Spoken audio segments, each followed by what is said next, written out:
जय श्री राम। अरण्य कांड का 9वां सर्ग। सीता का श्री राम से निरपराध प्राणियों को न मारने और अहिंसा धर्म का पालन करने के लिए अनुरोध। सुतीक्षण की आज्ञा लेकर वन की ओर प्रस्थित हुए अपने स्वामी रकुल नंदन श्री राम से सीता ने स्नेह भरी मनोहर वाणी में इस प्रकार कहा।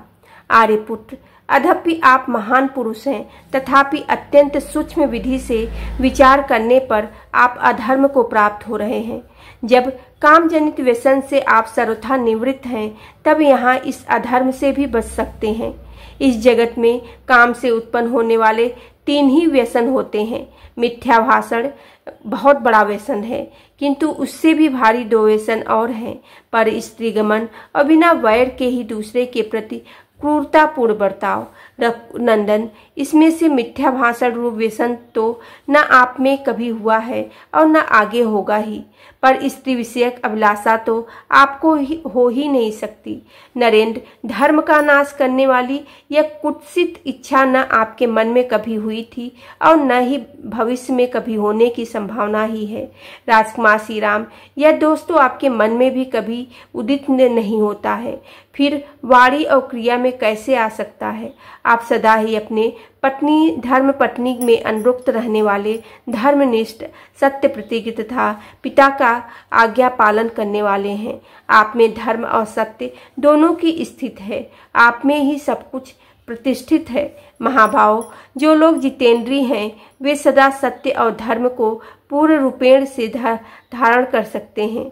शुभदर्शी महापुरुष, आपकी जितेंद्रियों को मैं अच्छी तरह जानती हूँ, इसलिए मुझे विश्वास है कि आप में पूर्वोक्त दोनों दोष कदापि नहीं रह सकते, परंतु दूसरों के प्राणों की हिंसा रूपी जो यह तीसरा भयंकर दोष है, उसे लोग मोहवश बिना वैर विरोध के ही किया करते हैं।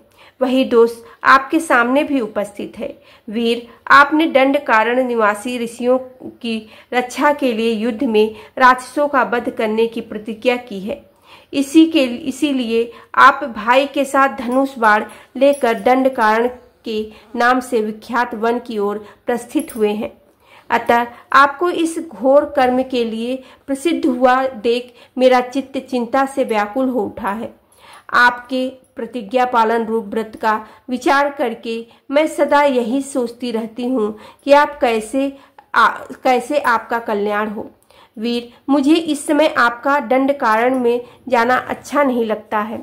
इसका क्या कारण है, यह बता रही हूँ, आप मेरे मुख से सुनिए। आप हाथ में धनुष बाण लेकर अपने भाई के साथ वन में आए हैं।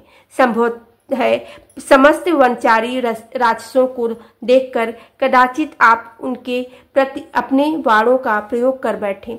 जैसे आग के समीप रखे हुए ईंधन उसके तेज रूप बल को अत्यंत उद्दीप्त कर देता है, उसी प्रकार जहाँ क्षत्रियों के पास धनुष हो तो वह उनके बल और प्रताप को उद्घोषित कर देता है।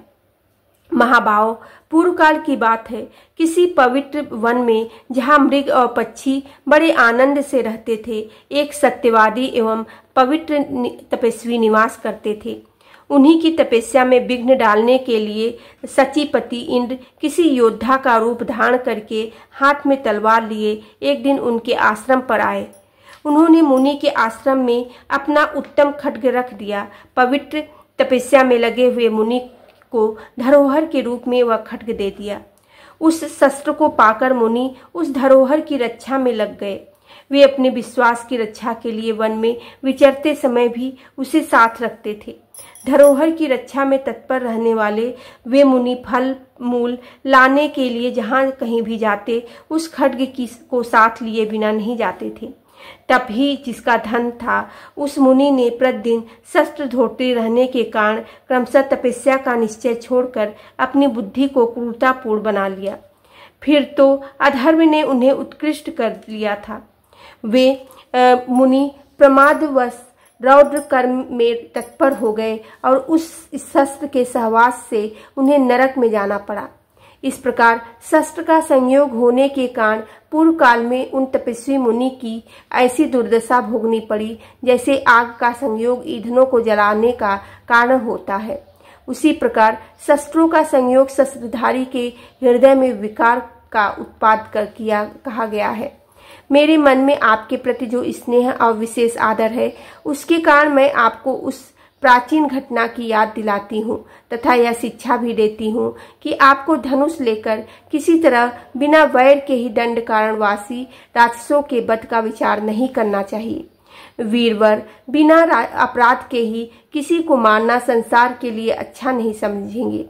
अपने मन और इंद्रियों को वश में रखने वाले क्षत्रिय वीरों के लिए वन में धनुष बाण करने का इतना ही प्रयोजन है कि वे संकट में पड़े हुए प्राणियों की रक्षा करें।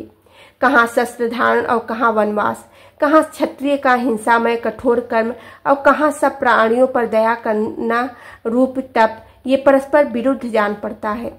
अतः हम लोगों को देश धर्म का ही आदर करना चाहिए। इस समय हम तपोवन रूप देश में निवास करते हैं, अतः यहाँ के अहिंसामय धर्म का पालन करना ही हमारा कर्तव्य है। केवल शस्त्र का सेवन करने से मनुष्य की बुद्धि कृपण पुरुषों के समान कुलसित हो जाती है। अतः आप अयोध्या में चलने पर ही पुनः छात्र धर्म का अनुष्ठान कीजिएगा। राज्य धर्म त्याग कर वन में आ जाने पर यदि आप मुनि वृत्त में ही रहें तो इससे मेरी सास और ससुर को अच्छी प्रशंसा होगी। धर्म से अर्थ प्राप्त होता है, धर्म से सुख का उदय होता है और धर्म से ही मनुष्य सब कुछ पा लेता है। इस संसार में धर्म ही सार है। चतुर मनुष्य भिन्न भिन्न वानप्रस्थोचित नियमों के द्वारा अपने शरीर को छीड़ करके यत्न पूर्वक धर्म का संपादन करते हैं, क्योंकि सुखदायक साधन से सुख के हेतुभूत धर्म की प्राप्ति नहीं होती। सौम्य प्रतिदिन शुद्ध चित्त होकर तपोवन में धर्म का अनुष्ठान कीजिए। त्रिलोकी में जो कुछ भी है आपको तो वह सब कुछ यथार्थ रूप से विदित हो ही है। मैंने नारी जाति की स्वाभाविक चपलता के कारण ही आपकी सेवा में ये बातें निवेदन कर दी है। वास्तव में आपको धर्म का उद्देश्य करने में कौन समर्थ है?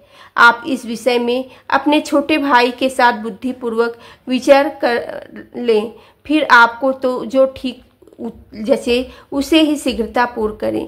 बोलो सियावेरी रामचंद्र की जय। पेवने सुते हेनु माने की जय।